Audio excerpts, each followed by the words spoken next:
बिहार की राजनीति में इन दिनों एक नया मोड़ आया है। मुख्यमंत्री नीतीश कुमार ने सवर्ण जातियों के विकास के लिए एक आयोग का गठन किया है। इस आयोग के अध्यक्ष बीजेपी नेता महाचंद्र सिंह और जेडीयू नेता राजीव रंजन प्रसाद को बनाया है। यह कदम नीतीश कुमार की चुनावी रणनीति का हिस्सा माना जा रहा है, जो विभिन्न राजनीतिक समूह को साधने की कोशिश है।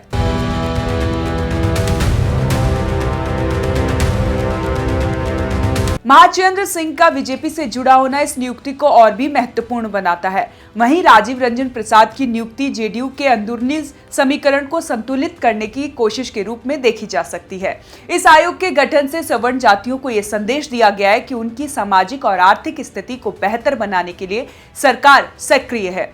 हालांकि विपक्षी दलों ने इस कदम को चुनावी सियासत से प्रेरित बताया है। उनका कहना है कि यह कदम सिर्फ वोट बैंक की राजनीति है और इससे समाज में कोई वास्तविक बदलाव नहीं आएगा।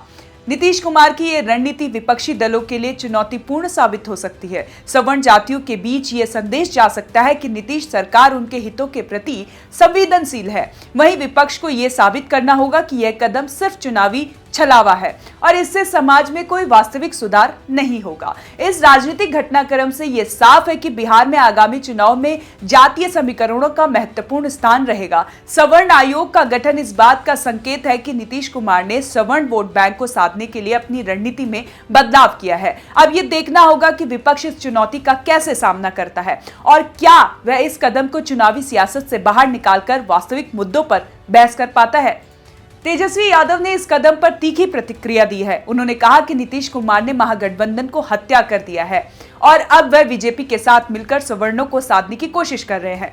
तेजस्वी ने यह भी कहा कि नीतीश कुमार का यह कदम सिर्फ चुनावी सियासत का हिस्सा है और इससे समाज में कोई वास्तविक बदलाव नहीं आएगा।